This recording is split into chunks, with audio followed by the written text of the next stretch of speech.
And today I am speaking about empathy. It's still on listening. So this is actually the fourth message about listening. So when we are done with these messages, then I'm gonna go to uh, expression or self-expression.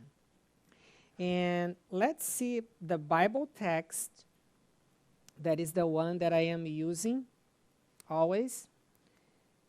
My dear brothers, take note of this. Everyone should be quick to listen, slow to speak, and slow to become angry. James 1, verse 19. So that's the most important thing in communication. So, James, you say like four things that you are seeing here in your side. I see a flower arrangement. I see the cross. I see the stained glass. And I see a nice banner that says He is risen.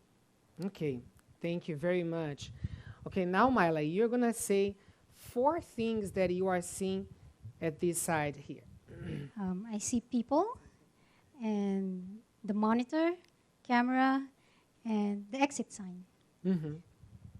So, what I want to illustrate with this is that when we are talking to people, especially to people that we love, someone important from our family, our spouse, our parents, our children, when they talk to us, it's hard for us to see things as they see, to see their perspective. We are so caught up in our ideas, in our opinions, in our side, that we don't want to take their side and see what they see. So what do we need to have empathy? What we need to do is this. So James, now we are going to face here, and Myla, you face there. So you see, now they can see what they couldn't see before. They are seeing each other's reality. So this is what empathy is. So thank you so much, you guys. Thank you very much.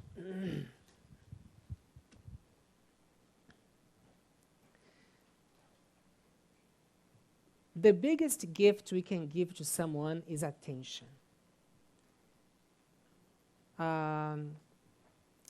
What I have found out is that most of our problems happen during our childhood because people didn't listen to us. People didn't show that they were, concerned about what we thought. Attention is the best gift you can give to your children. It's the best gift you can give to your spouse. So when we are talking to someone, you need to show interest in what this person is saying. So this person needs to feel that you are interested. And this is what empathy is. How can we show people that we are interested in what they are saying? Put all of your attention at your partner. So not only your partner, but whoever you are talking to, put all your attention. And what that means, look at your partner in a kind way, not in a neutral way, because like, for example, sometimes I'm helping couples and they are talking to each other, so the one who is listening is, it doesn't look like a kind way, right? So you need to look in a kind way and put all your attention. So don't have any distraction. Don't watch television while you are listening to your partner. Don't read a book, a newspaper. Don't look anywhere besides your partner. Look at your partner in a kind way. One woman was just complaining to her husband with me that when she talks to him, he doesn't look at her. And he was explaining, defending himself well. This is the way I talk to everyone. And I said, well, that's time to change. That's going to be good for your wife and for everyone who listens to you. So sometimes we are like maybe reading a book and the person is there talking and the person stops talking and we say, you can keep talking. I'm listening to you. I'm just reading here, but I'm listening to you. Don't worry. I listen with my ears, not with my eyes. But the thing is that,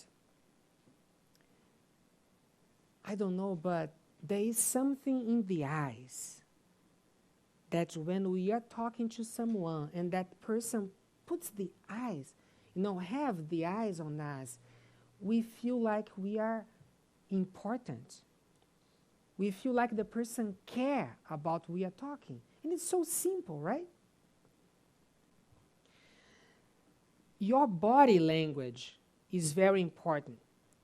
Your body language, because through your body you show your interest. So a good thing is when you lean forward to listen to the other person. Because let's say that you are here and the person is talking to you. It doesn't seem like you are really interested, But when you lean forward, it shows a little bit more interest. Other thing that I didn't put there, sometimes you may mimic the other person's body language, the movements. What the other person does, you do as well in a synchrony. And it shows the other person that you are also interested, that you are being influenced by what the other person is saying.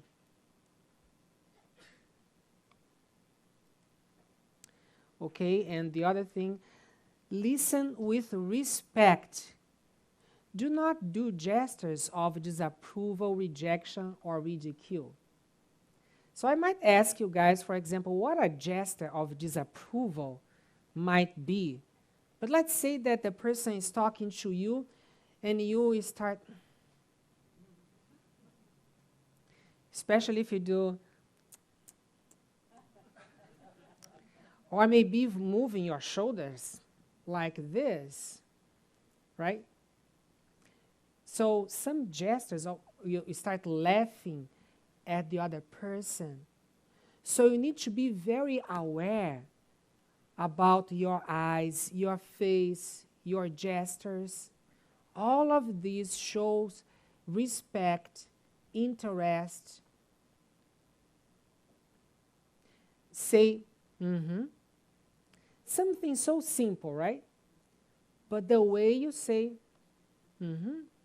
So it's showing that you are listening, you are interested.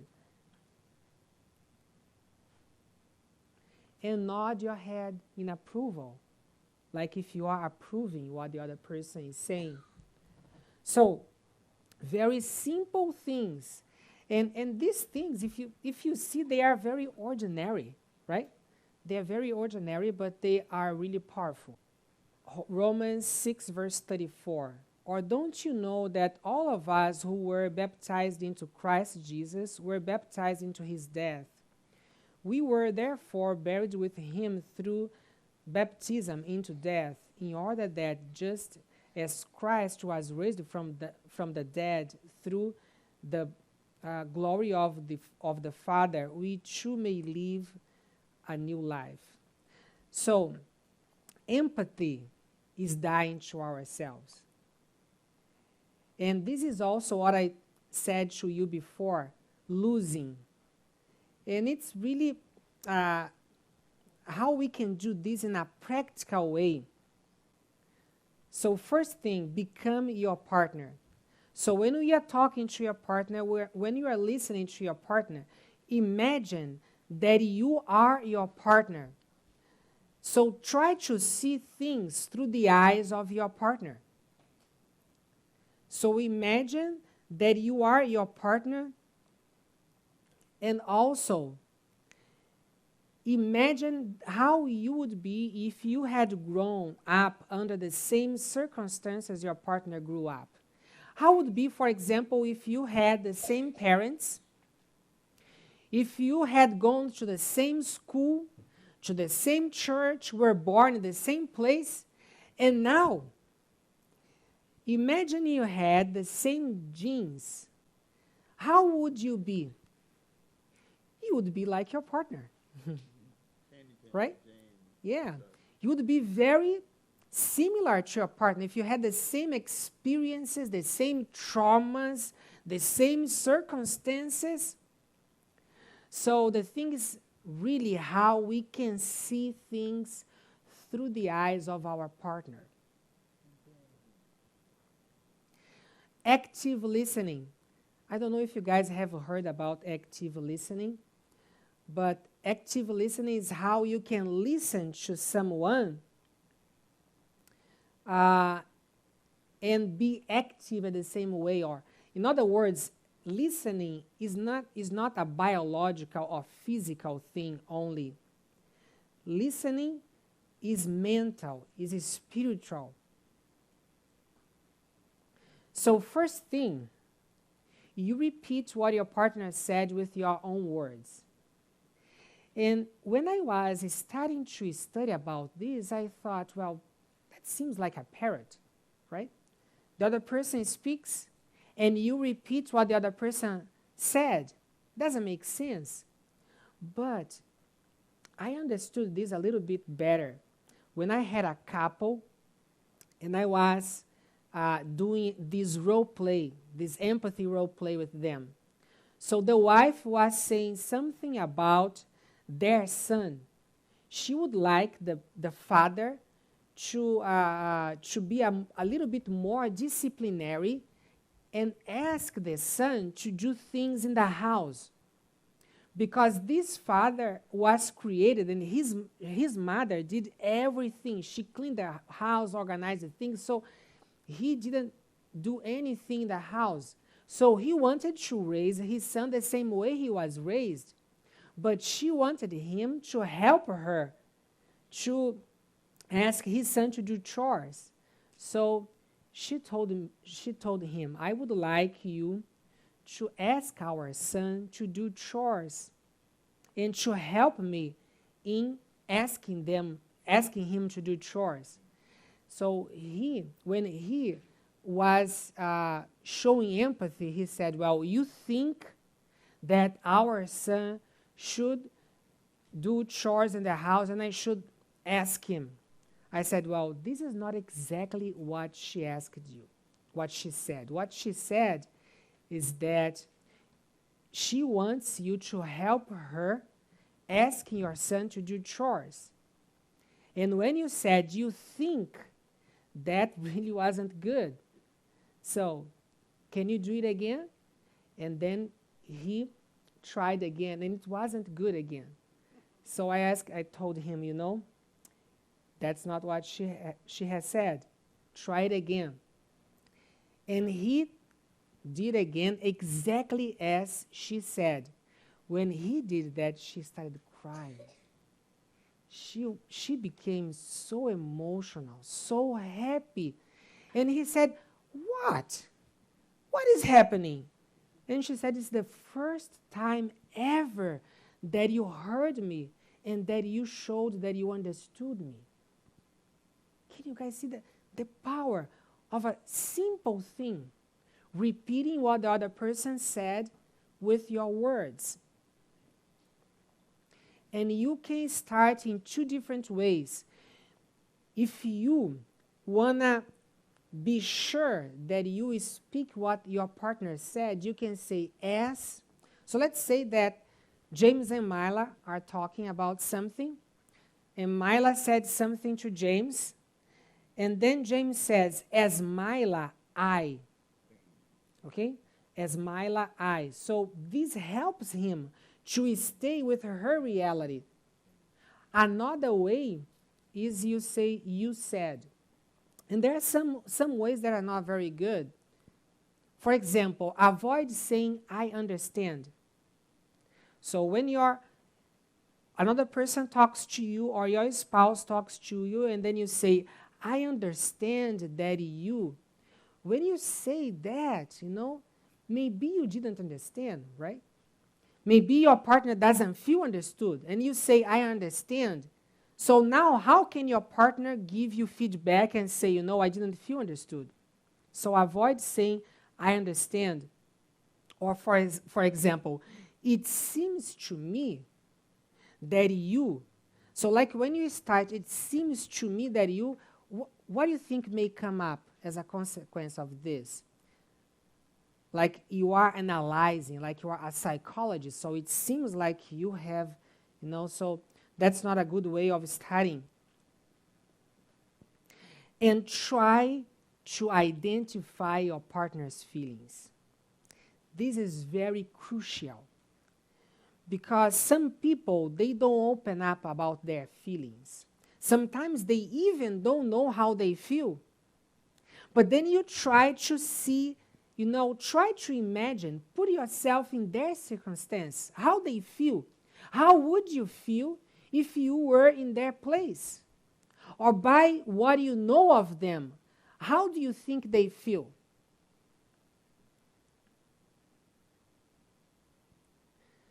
And ask your partner if he or she has more to say. Do you have more to say about this? So this shows that you are interested about listening to your partner. It helps your partner to open up. And listen with compassion. This is also very important. Don't shoot your partner down.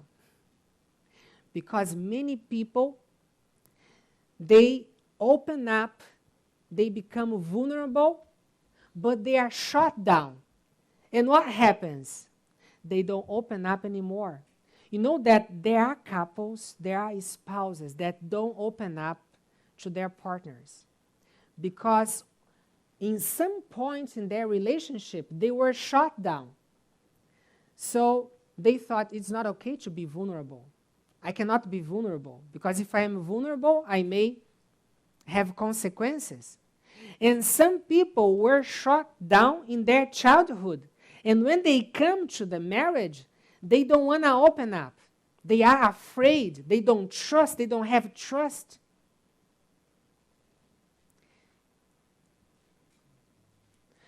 So do not take what your partner said personally.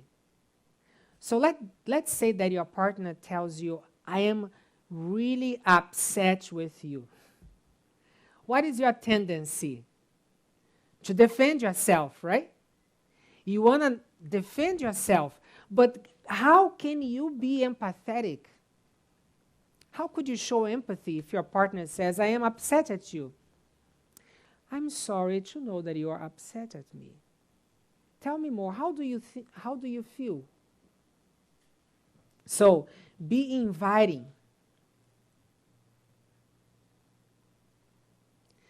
Feelings are transitory. You understand this?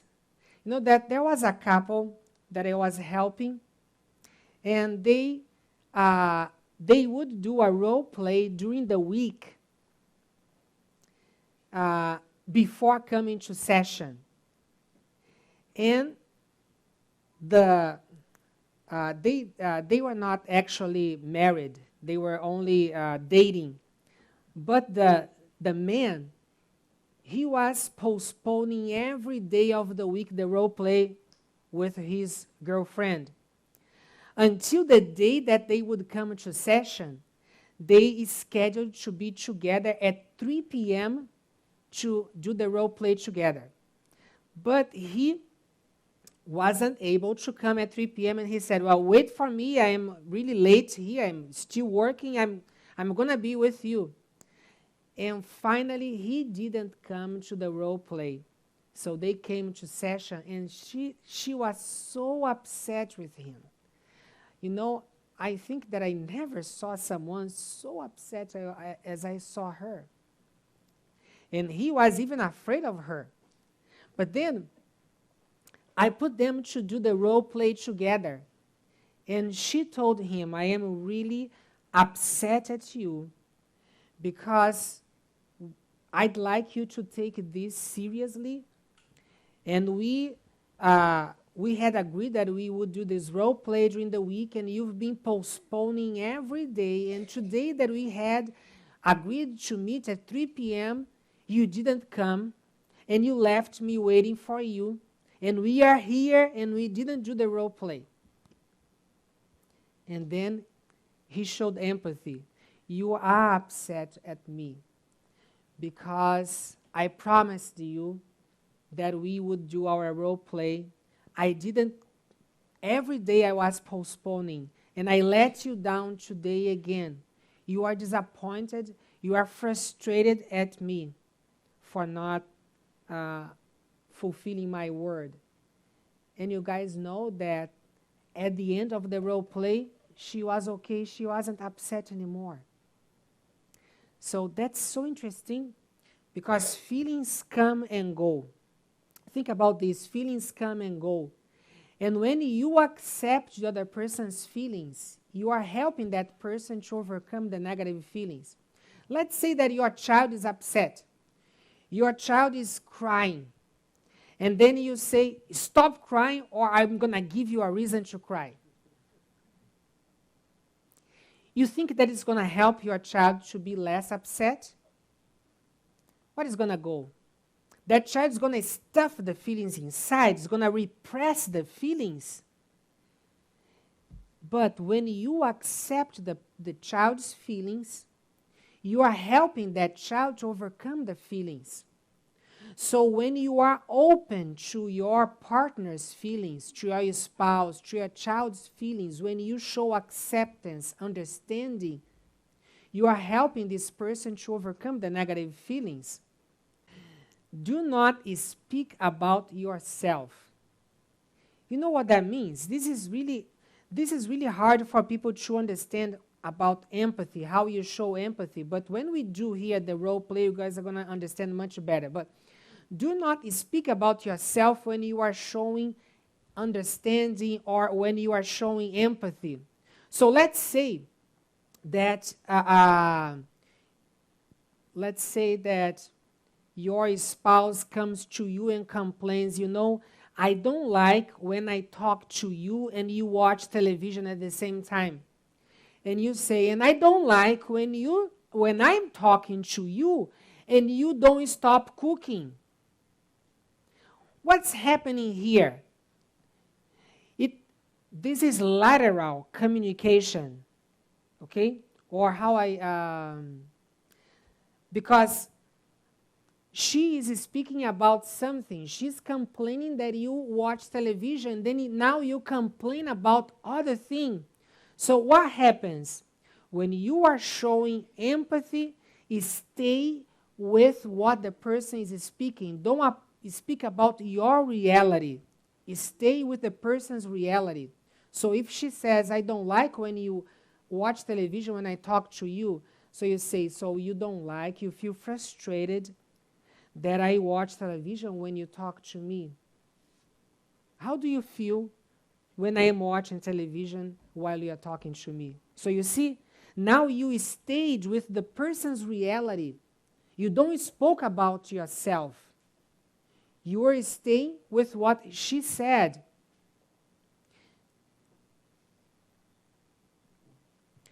Do not give your own opinion. So let's say that your spouse is talking to you, and your spouse says, I don't like when I go to that church and they start singing those contemporary praise songs. I think it's wrong. And then you say, well, I think that you need to open your mind. I really appreciate those contemporary songs, and it helps me in my worship. So what happens? Your spouse spoke about his opinion, and now you are speaking about your opinion. So don't speak about your opinion now. Show understanding, validation. So you say, so you are saying that you would prefer that the church didn't have contemporary songs. You think that only the traditional hymns should be sung at church. So now you stayed, right, with your partner. Avoid criticizing, giving advice, or giving the solution to your partner's problems. Well, I have some examples so you guys can understand better. So let's see these examples. And I want you to put yourself in the person's place. How would you feel if the other person had responded to you in that way? So, giving your opinion. The wife says, I think we should seek the help of a counselor. Okay? The wife says, I think we should seek the help of a counselor. Now, the husband gives his opinion. I don't agree with you. Counselors also have problems, and I know one who's separated from his wife. So, if you were the wife, you would feel good about that answer from the husband? But I ask you, is it a common answer or not? This is what most people usually do, right?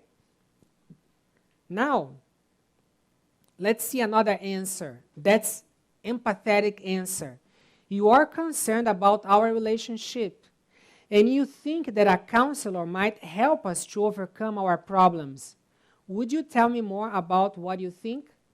So now you guys see what empathy is? So he didn't speak about his opinion. Maybe he disagrees with her, but he didn't say, because now he's showing understanding. And she feels validated. She feels understood. Now I want to ask you two guys, can someone find a feeling that the husband is saying at the second answer? That he's mentioning a feeling from his wife? You are what? Concerned. That's a feeling. She didn't say that she's concerned, but he put himself in her place and he imagined that she's concerned. Now let's see another example. Criticizing. Criticizing. So, the son tells his father, I don't like mathematics. Now let's see this answer. The problem is that you don't like studying. You think it's a good answer? No, it's not a good answer. But let's see an empathetic answer. You think that mathematics is difficult, and you become frustrated and disappointed when you study it. How do you feel when you study mathematics? You guys think it's a better answer? Now, where are the feelings words there? Frustrated and disappointed, exactly. So the father is trying to put himself in his son's place and trying to imagine how his son feels when he studies. Why he doesn't like mathematics? He doesn't like for some reason, right? He doesn't like because he thinks it's difficult and because he feels frustrated and disappointed. Now you're showing empathy, you're showing that you understand. Other example, evaluating or analyzing. The husband says, I don't like when you talk to me this way. Now the wife says, you are too sensitive. The problem is not how I talk to you, but your low self-esteem. Now let's see the other answer. You feel bad sometimes when I talk to you, and you'd like me to change the way I talk. Would you tell me more about how you feel when I talk to you? You like this one? Thank you very much. That's the one you want, right? So, now I ask you, where is the feeling? Where is the feeling word? You feel bad. That's very, I'm sorry that it's not very like a feeling word, but you feel bad when I talk to you. Now, if you realize in this, there is a question there that stimulates her to talk more, or stimulates him to talk more. It's always good to ask, the other person to talk more. But in this case, the question is about feelings. Can you tell me more about how you feel when I talk to you that way? Giving the solution. It's interesting that, especially men, see that especially men are very solution-oriented. When women have a problem and they talk to their husbands about their problems, their feelings, they want their husband to show understanding. They want their husband to listen to them. But sometimes their husbands jump to the solution. And women feel frustrated. But the thing is that husbands, men, are very solution-oriented. They think, well, give me the problem and I give you the solution. Here's the solution to your problem. But most of times, women don't want the solution. They just want to feel heard. That's all they want. They want empathy. They want understanding. So, see this example. The wife says, I'm sad and alone because you don't have time for me and the children. I want you to know that I want to be a better husband. I promise I will do my best to spend more time with you and the children. And you know, it's very subtle because you might think that this is a good answer because the husband is promising that he will spend more time. But don't go to the solution too soon, okay? This is too early to go to the solution. Stay with the feelings first. So see this answer. You'd like me to spend more time with you and the children, and my distance makes you feel abandoned, alone, and unimportant. Would you like to tell me more about how you feel? So you guys see the difference? The first answer seems to be a good answer, but there isn't empathy there. And was there any feeling words in the first answer? Did you guys realize there any feeling words? Now, what feeling words are in the second answer? Abandoned, alone, unimportant. So this is music to the wife's ears because she realizes that her husband is listening, is understanding how she feels. You guys think that giving advice is good? You know that in Brazil, they say that if advice was good, it wouldn't be free. Well, but let's see, husband. A potential customer turned down my estimate today and said that maybe in the future he will ask my services. Now, the wife says, don't be disappointed. You have other opportunities. If he doesn't ask your service again, other people will. See, this is very subtle as well, because this is giving advice, and it seems like in a nice way, but it doesn't show empathy. There is some empathy there because don't be disappointed, but it's actually denying the feelings. Don't be disappointed. You shouldn't feel disappointed. Now see the other answer. You are sad because a potential client asked you for an estimate to fix his kitchen, and he decided not to hire you anymore. You are frustrated because you feel like you wasted your time. Now you are worried because you don't know if you are going to be able to pay the bills. Do you have more to say about this? Now, do you guys realize the feeling words there? Can you tell me which feeling words are there? Sad. Which more?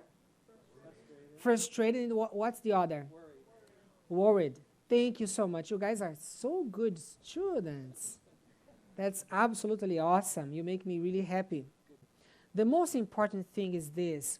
Remember, dying to yourself. Dying to yourself. We have this tendency about being defensive, about thinking about ourselves. So when our spouse or anyone starts talking to us, but mainly our spouse or someone from our family, because we are emotionally attached, and then we start thinking about what we are going to say about our reality. But try to put your reality on hold.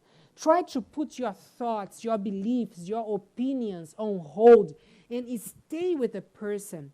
And above all, validate what the person is saying. Okay, show that what the person says matters to you, that it's important to you. And I think that this is actually Christ's example. It's taking the cross, dying to ourselves, losing when we are communicating, and showing to the other person that what she says is important, what he or she says is important. And after this, you can speak about yourself, but not before you have showed empathy.